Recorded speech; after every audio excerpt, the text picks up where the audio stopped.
Veamos cómo posicionar este texto que está aquí en la parte inferior. Puedes ver que tenemos en la parte superior esta barra, en la parte inferior esta. Y entonces tenemos que empujarla hacia acá abajo. Si abrimos lo que es el código en el index.html, definimos esta clase que se llama barra. Esta nos sirve para posicionar los elementos horizontalmente, pero únicamente sus hijos, es decir, lo que es la imagen con el enlace y la navegación. Tenemos que crear una nueva clase que nos permita alinear los hijos, que en este caso sería la barra y el h1, es decir, uno arriba y uno abajo. Para ello vamos a crear aquí una segunda clase que voy a nombrar contenido header. Entonces guardamos cambios. Y de nueva cuenta esto pasa porque Flexbox solamente afecta al primer nivel de hijos. Es decir, voy a utilizar este selector, contenido header, y cuando le aplique display flex, solamente voy a tener acceso a estas dos de aquí. Estas dos, por ejemplo, la barra con el enlace y la navegación, no se van a ver afectadas. Entonces, copiamos este selector de aquí, un poco de scroll, poner aquí arriba, y de hecho sería antes de la barra, para mantener el orden en el que se presenta el contenido. Contenido header, y voy a poner aquí display flex si quiero mostrarte algo. Si guardas cambios, puedes ver que nuestro diseño todo se pierde, ¿no? Lo que habíamos avanzado ya se perdió. Esto pasa porque cuando tú aplicas display flex, y voy a hacerlo más pequeño de nueva cuenta, cuando te aplicas display flex, Flexbox tiene direcciones, es decir, puede ir de izquierda a derecha, de derecha a izquierda, de arriba hacia abajo, de abajo hacia arriba, pero tú tienes que decirle en qué dirección va a ir. Por ejemplo, si abrimos de nueva cuenta el código, la propiedad se llama flex direction. Y si tú le pones row, ese es lo mismo que no ponerle nada, ese es el default. Es decir, row corre así, de izquierda a derecha. Existe uno que se llama row inverse, row reverse. Puedes ver que los coloca al revés, de derecha hacia la izquierda. Pocas veces, la verdad, he tenido que utilizar este, pero bueno, sabes que existe. Si quieres posicionar el contenido de abajo hacia arriba como estaba, utilizas column. Entonces, column. Guardas cambios y puedes ver que vuelve el contenido. Es decir, ahora la dirección de Flexbox va a ir de arriba hacia abajo. Pero muy importante, únicamente lo que sean los hijos de contenido header, que si lo volvemos a ver, podemos ver que dice contenido header, tenemos la barra y tenemos el H1. Es decir, únicamente la barra y el H1. La barra que teníamos anteriormente ya con un display flex y justify content no se ve afectada. Flexbox solamente afecta el primer nivel de hijos. Es decir, voy a colapsar aquí. Si lo aplico Flexbox aquí, contenido header, solamente va a aplicar en este div y en este H1. Entonces eso es importante comprenderlo en Flexbox. Si no te hace así como clic aún, no te preocupes. Esa es la idea del curso y todo el diseño que tenemos. Todo esto será hecho con Flexbox y veremos su uso un poco más avanzado. Entonces puedes ver que al aplicar direction se coloca de esta forma. Y si recuerdas anteriormente, para alinear el logo con la navegación habíamos utilizado o había mencionado que Justify Content te permite alinear contenido horizontalmente y Align Items te permite alinearlo verticalmente. Pero aquí le estamos cambiando Flex Direction a Column, por lo tanto estos dos valores cambian también su orden y eso ya lo complica mucho, entiendo. La verdad, cuando aprendía yo Flexbox, esta parte hizo que me confundiera bastante. Pero es muy sencillo de implementar, porque de nueva cuenta, si Justify Content me permitía alinear el contenido horizontalmente, pues ahora me va a permitir alinearlo verticalmente. Entonces puedo utilizar aquí Justify Content y de nueva cuenta tenemos Flex Start. Ahora, si guardas cambios, esto se va a ver de la misma forma. Se va a ver de la misma forma porque es el default, pero quiero mostrarte algo. Si inspeccionas aquí, por ejemplo, en el header, le das aquí a ser más grande, te colocas en contenido header, puedes ver que el contenido solamente toma una pequeña parte del header. Tenemos que hacer que tome todo el espacio disponible y para ello vamos a ponerle aquí un height 100% para que este código pueda funcionar. Entonces, altura de 100%, es decir, al ser un hijo de lo que viene siendo el header principal toma una altura y su hijo llena esa altura. No se va a pasar de ahí porque no se puede pasar, es decir, el hijo no puede empujar al padre a que crezca más. Entonces, de esa forma lo limitamos, pero toma toda la altura y llena la altura del padre. Entonces, si inspeccionamos aquí, puedes ver que ambos miden lo mismo. Ahora sí podemos utilizar estas propiedades.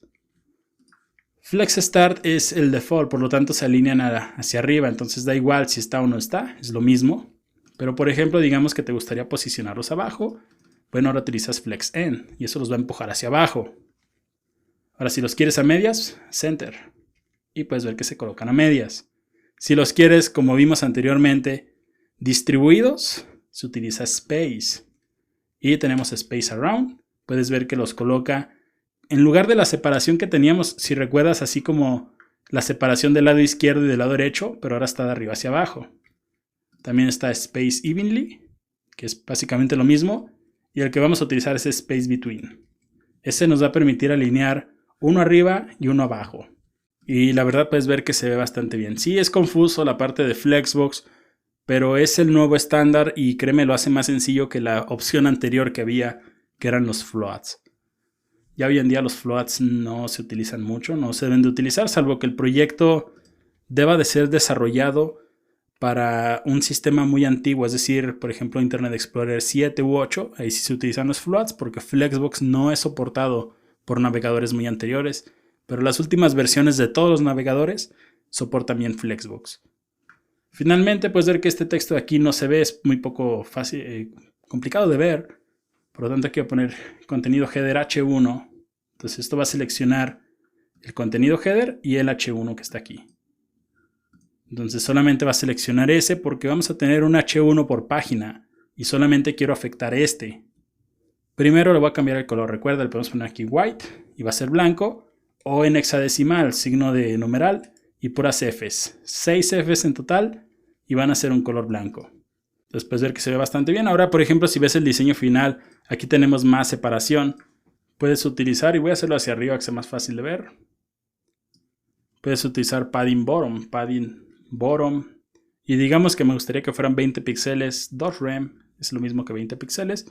Puedes ver que nos agrega un poco de separación. Si recuerdas, el padding es espacio hacia adentro del elemento, mientras que el margin es separación del elemento hacia otro elemento, que en este caso no hay ninguno. Entonces se ve bien. Ahora si vemos el diseño, puedes ver que aquí hay un corte en esta parte. Podríamos ir aquí a lo que viene siendo, por ejemplo, el index y ponerle un break. Si recuerdas, habíamos visto breaks, saltos de línea y quedaría de esta forma. Ya hoy en día pues no se utiliza tanto el break, pero bueno, en algunos casos es la única opción que vas a tener. En este caso no es de esos casos, por lo tanto aquí vamos a ponerle max width. Y digamos que mida máximo 700 píxeles, por lo tanto sería 70 rem. Si guardas cambios puedes ver que queda de esta forma. Si lo pones un poco más pequeño creo que se vería mejor. Entonces puedes ver que un max width de 60 nos permite que no pase de 600 píxeles y corta el elemento y crea una nueva línea que creo yo que se ve mucho mejor que la otra opción.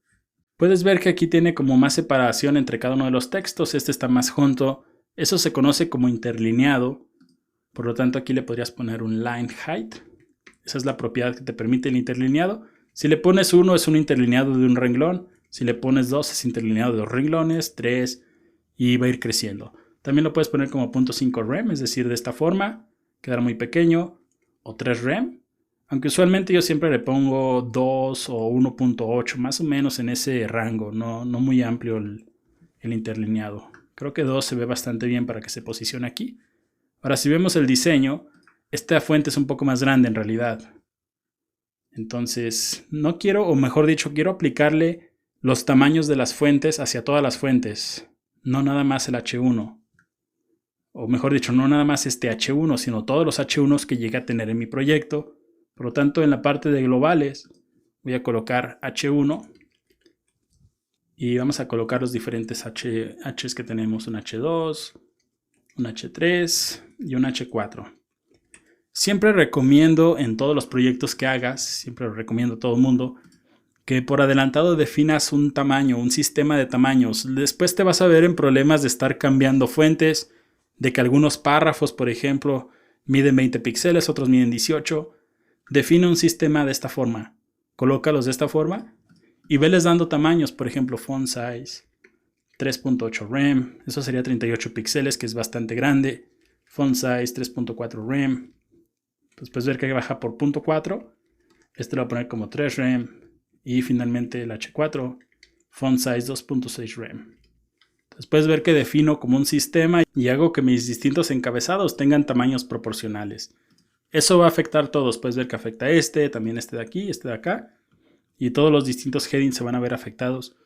Pero siguiendo cierto sistema, yo siempre les llamo de esta forma.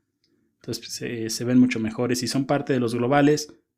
Y lo puedes hacer, pero por ejemplo, si doy un poco de scroll, aquí por ejemplo, digamos que este heading me gustaría que fuera más pequeño, lo puedes hacerlo más pequeño. Y puedes ver que queda de un rema, se queda mucho más pequeño. Y los demás headings siguen teniendo este tamaño. Pero en este caso todos los headings los voy a dejar del mismo tamaño. En algunos casos sí los modificaremos un poco, pero no mucho en realidad.